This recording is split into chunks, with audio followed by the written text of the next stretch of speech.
Well, good morning, YouTube. As you can see, we are finally trying to get back to work on the shop a little bit. You know, after bike week, I didn't get a chance to get over here hardly at all. Then I had to go to the truck show, and I've been home from the truck show for about a week and a half, and I still haven't really had a chance to do anything on the shop. We've just been so buried with other stuff I've got to do. So today I decided to make some time. Now it's already late in the day. It is 5:30 right now. And so it's not like I'm getting an early start, not like I'm gonna get a lot done. But as you can see, put a bunch of pallet racking on the trailer. I wanna try to stack some of it up here. And my intention is to build a few shelves in here because I've got to have a place to put things when I start moving in. And the pallet racking that's here on site is about 4 foot wide. And if I put 4 foot wide pallet racking around this building, we would eat up a lot of floor space. So you'll notice I went up to the yard where I park Goliath, and up there, Joe had some 2 foot deep pallet racking. So I went up there to grab that. I grabbed various length shelf pieces, but at least this way it won't come off of the wall real far. Now there were a few more there that were too long. There were some that were 16 feet long, and I believe my maximum ceiling height up here is only about 12 foot. So I grabbed 4 pieces that are 8 foot tall, 2 pieces that are 7 foot tall, and I believe I've got 2 pieces that are 10 foot tall. So we're gonna kind of try to build some shelves, see how we like it, and that'll get us a good start.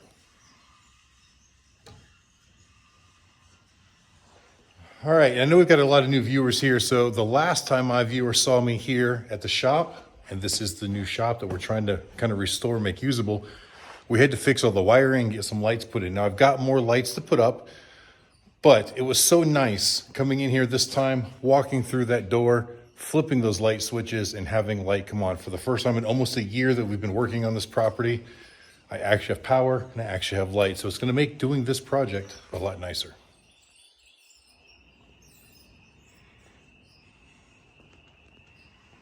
All right, so I've unloaded the trailer, and here you can see I've got a leg set that is about 7 foot tall.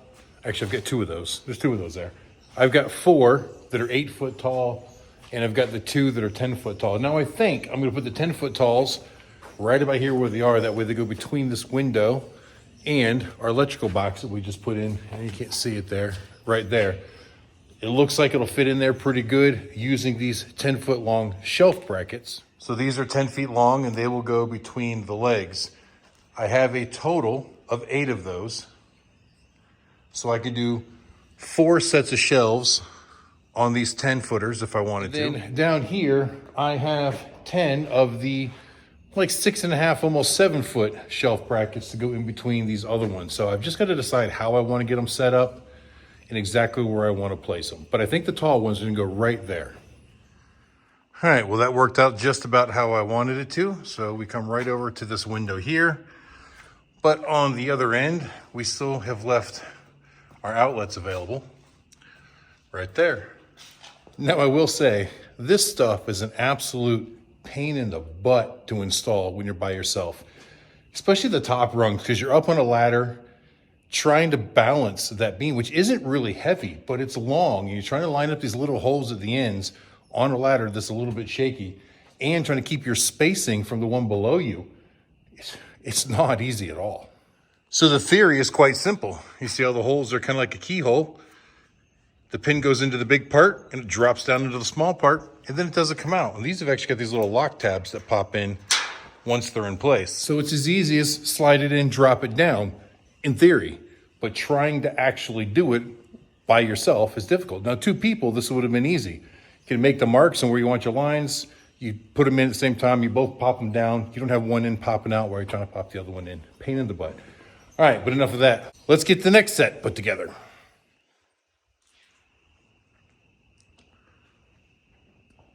Now, I only brought the 8 of these 10 footers to put into this shelf.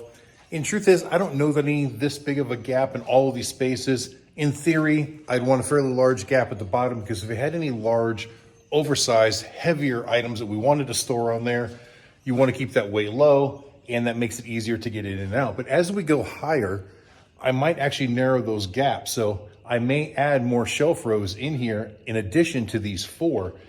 Once I start getting stuff in here, I may realize that I don't need 3 feet in between these shelf rows. I might only need 14 inches. So I can put another one in here and put smaller items or smaller boxes or whatever it may be to maximize that space. There are plenty of these up at the other yard, so I can bring a bunch of them. There's a bunch here in this yard too, so there's no shortage of those. It was the leg pieces that these are the only ones I had that I could fit in this building that weren't really wide. You can see the 2 footers don't come off of the wall that bad. It doesn't really eat up a lot of floor space. But had we had a 4 footer coming all the way out to here, all of a sudden it would really narrow doorways and so on and so forth. No, that's not necessarily where they're going to stay, but I've got put together what I can get put together. What happened was I didn't bring enough of these shelf cross beams. So I've got 3 sets on that shelf, 4 sets on the big shelf, but only 1 set in each one of these. And then I noticed that this one here is very different than this one here. And they're not quite sitting level. They're different manufactured process, so they sit different even though they're in the same set of holes. So I will definitely have to run back up to the yard and grab more. That one over there also only has 1 set in it. I may end up putting 1 set over here between the door and the wood pile, but that means I got to shimmy my wood pile down a little bit, which is a whole bunch of work too, but if that's what I got to do, it's what I got to do. Now, I don't really want to put shelves against the walls in this bay because if you look at the short little wall that comes from this wall over to the door, it isn't much more than about 14 inches or so. I haven't actually measured, I'm just guessing. But these shelves would actually stick out into the doorway. We'd have to worry about the garage door track. So I don't want to do anything there. If I want to pull something into that bay, I want to make sure that if it fits through the door, it's not going to hit what's inside the door. Yeah, so these actually measure 24 inches. And here I've only got, 15 inches. I was pretty close.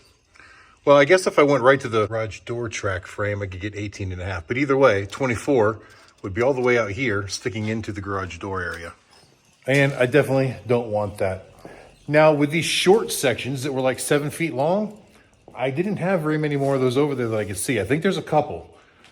These 10-foot long ones, I've got a whole bunch of those. So I may have to reconfigure. Maybe I'll take these 2 sets of the short ones, incorporate them into this set because they're all the same length, and then bring longer ones over for this shelf set or that shelf set. I don't know how I'm going to do it just yet. This was like a preliminary to kind of get me going and figure out how I want to make it work. But that's going to have to wait till another day. It is starting to get dark outside, and before I put those last 3 sets of shelves together, I actually broke my belt. And I know that sounds weird, but I bent over and I popped the buckle, ripped it off of the leather, and it's non-repairable, at least not at this point. So kind of funny, I'm wearing a pair of pants that are way too big for me. Back from my fat kid days, well, back from my really fat kid days, I'm still a fat kid, but these pants are so big that the second the belt broke and I stood up, I literally almost lost my pants. So to compensate, I had to tuck in my t-shirt, and that didn't work either. So I've actually got my hoodie tucked into my pants, which looks really goofy, but I'm here alone, so no one's gonna mock me. Well, you guys are gonna see it, but it's the only thing I can do to keep my pants up, and they still wanna fall down. So we're not gonna do much more tonight. Gonna go home, get some rest, and then we'll see what we can do more here tomorrow.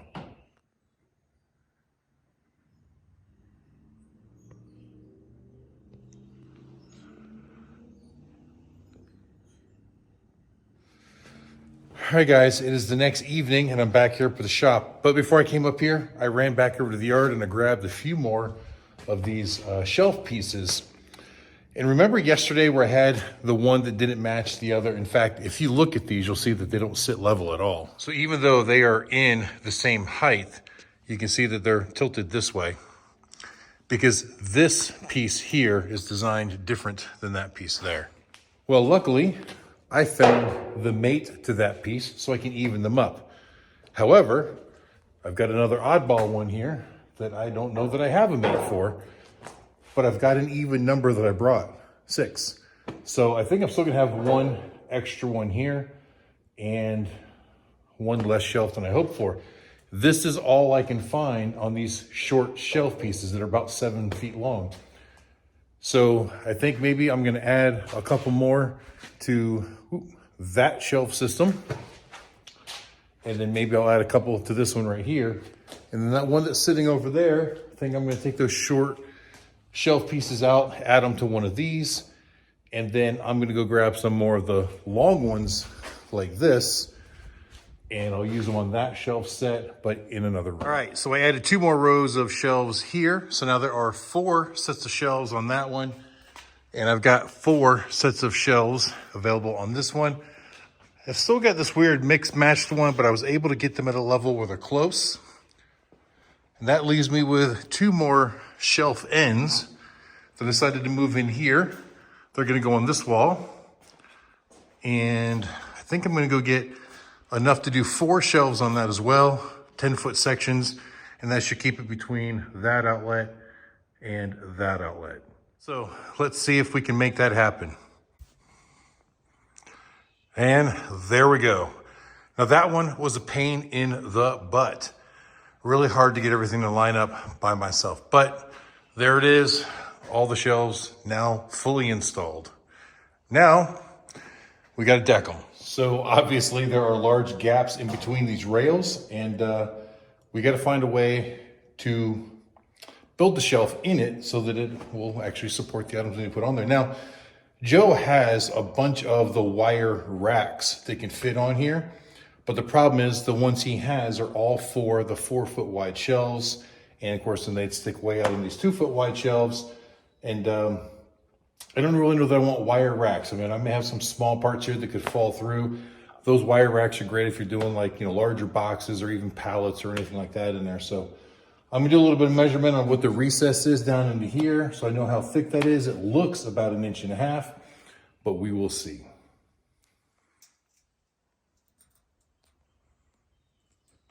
All right, so I have confirmed that our tray area is 1.5 inches deep. So I could literally take 2x4s, 2x6s, 2x8s, 2x12s, cut them into the lengths inside, drop them in there. That would give us a really good, strong floor to the shelf, so to speak.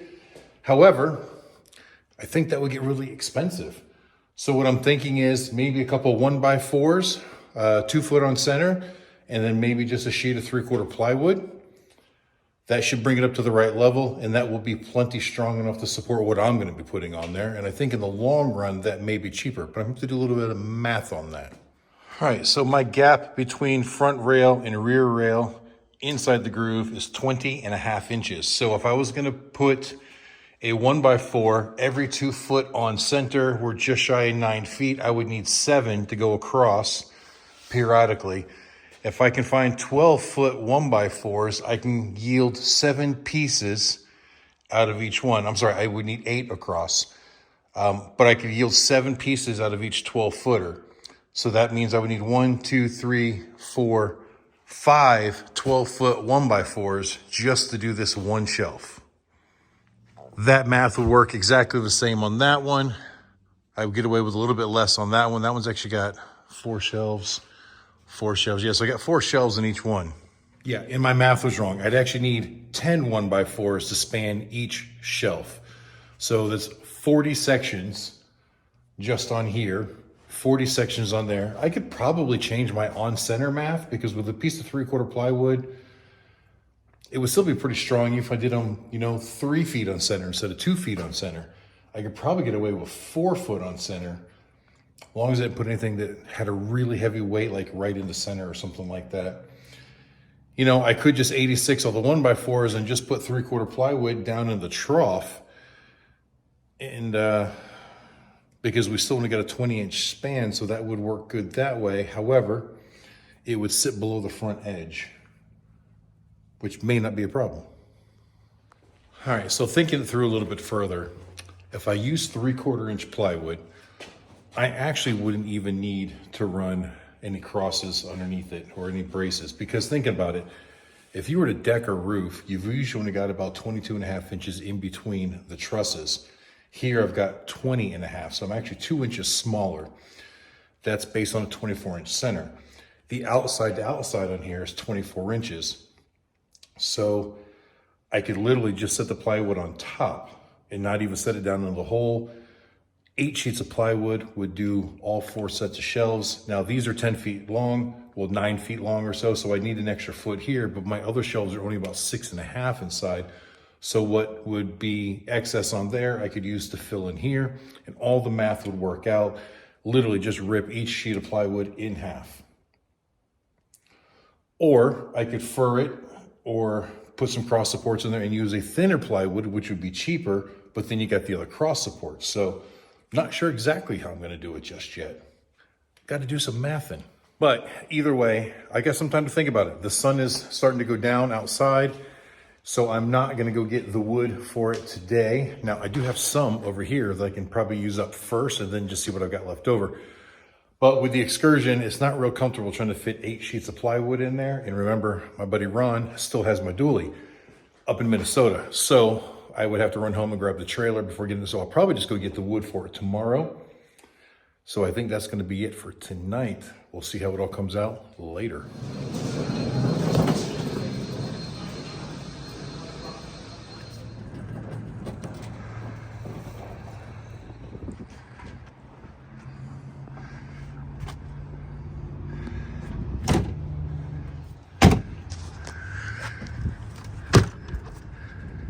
And it doesn't even think about squatting it. So if you couldn't tell, the suspension on my excursion is not stock, but it's not just a lift kit. Back in the days, we used to do a lot of heavy towing with this, and the stock excursion suspension is really made for soccer moms. It wasn't a true Super Duty suspension. So I replaced it all, and basically I went with a spring ring that's equivalent to an F550. So that's why all this wood doesn't even begin to make it think about squatting. Downside is I don't tow with it very often anymore, and now it rides like crap when it's unloaded. Riding pretty good right now though. All right guys, back out at the shop. So here's what I decided to go with. Now this is basically, it's not plywood. You're gonna hear me refer to it as plywood, but understand that I know that it's not actually plywood. It's more of an OSB or an engineered product. So it's designed as a floor joist. It's 23/32 thick, which isn't quite 3/4, but it's close enough that you can't tell the difference for the most part, at least not to the untrained eye. Structurally, this will hold a lot of weight. Keep in mind, in home construction, most floor joists are only gonna be 24 inches on center, which is gonna leave a 22.5 gap void in between the actual floor joists. This is designed to span across it without any flex, even with fat kids like me walking on it. So it'll work perfect in our situation. So we have 24 inches from outside to outside. So I had it cut down to 24 inches. Now our gap in between is actually even narrower of a gap than it would be in a floor joist. So strength-wise, it should be just fine. And yes, you may have noticed that I had Lowe's cut them down to 24-inch wide, basically split them right straight down the middle. And that is because, well, you saw this of the crap I got in the back of the truck. As I said last night, fitting a full 4x8 sheet of plywood in here would have been challenging with all the stuff I have in it. So I was in town today anyways, taking care of some other business, and I ended up being right next to Lowe's. So I stopped by Lowe's to do the math on what products I wanted to use, and this ended up being the cheapest route. But I wasn't actually planning on getting it right then. My thought was I would come home and get the trailer and go back and get it. So after I put a little more thought to it, I checked in to make sure that their saw was working, and it was. And basically, Lowe's here will do 3 cuts for free, and then it's 50 cents per cut. Now I had them make 8 cuts, so the extra 5 cuts only cost me $2.50. That was a no-brainer for me. 1, it makes them much more easier for me to handle. 2, it was easier for me to fit 16 half sheets of plywood in the truck than it was for 8 full sheets of plywood. Not only that, but it saved me the trip all the way back home to get the trailer, then all the way back into town, or all the way home just to unload the stuff out of the back of the truck and then back into town, and then back to load the stuff back into my truck again. So it just made sense to have them cut it. Not only that, but then I didn't have to get my good saw, because in order to rip these lengthwise like this, I would have needed, you know, a good long straight edge to make a line or a chalk line, table saws, saw horses, so on and so forth. And like I said, my good saw. But to do the couple minor cuts I get into now, I can get away with my little battery powered one, and we can make this all happen. So you see, these are about 1 foot short, so I got to take 1 foot out of another panel to put here, but one little cross cut, relatively easy. All right, you'll also notice that I got a bunch of this stuff. I say a bunch, there's what, 6 pieces in here, I think? And Lowe's actually gave this to me for free. This is what comes underneath their bundles of wood. It's got the groove cut in it for the metal strap to wrap around it, and this is what sits on the ground so that their actual bundle of lumber isn't sitting on the ground. Well, they just throw this stuff away. So I asked them if I could have it, and they said, sure. Why did I get it, you ask? Well, it just so happens that it is exactly 1.5 inches. So when you set it down into that rail, it comes out almost perfectly flush. And I know what you're thinking, because our boards are going to the edges, I don't really need it to have anything down in there because all of our weight is going to be on these outside corners. However, I did think of a complication. With the plywood just sitting on top, there really isn't a whole lot of friction, so I can slide it back and forth pretty easy. So in a situation where I'm loading something on here, especially something that might be a little bit heavy, there's that opportunity for the shelf to be able to slide and move. So what I will do is cut this down into smaller chunks. It will set down into that recess. I'll put the wood on top. I'll square everything up where I want it and just run a couple screws in, and that'll just keep it from sliding back and forth. It'll lock it into place essentially, and it was free. All right, guys, so here's basically how it works. I took one of these and I basically ripped it right down in the middle of that groove, thus giving me 2 pieces that were 1.5 inches tall. I then cut those pieces into shorter sections to work as feet or anchors. And then screwed a couple on the bottom there and there so that when this goes down, they fall right into the groove. Then over here on the short end, I can take a piece, slide it in there, another piece, slide it in here,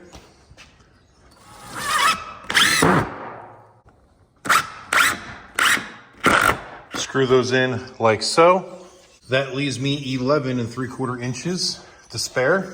So this piece of plywood drops in here and just pops in.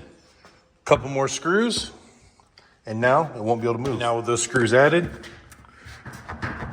no slidey slide back and forth. Nice, stable, and secure. So it's 6 p.m. I've got one down, 17 more to do. 16 more to do? 15 more to do. Yeah, 15 more to do. Let's see how quick I can get this done. All right, it's about 6:30 now, and I've been doing some cutting. I have a whole bunch of little scraps here for the blocks. I didn't actually count them. I just ripped those pieces down and then just started chopping. All of my shorter pieces of plywood, all cut to 74.5 inches. And then I have my 4 pieces that are 11 3/4 to fill where the full sheets will go on this shelf, and the 3 others for the shelf that we started with in there. So now everything should be cut. It's just a matter of assembly.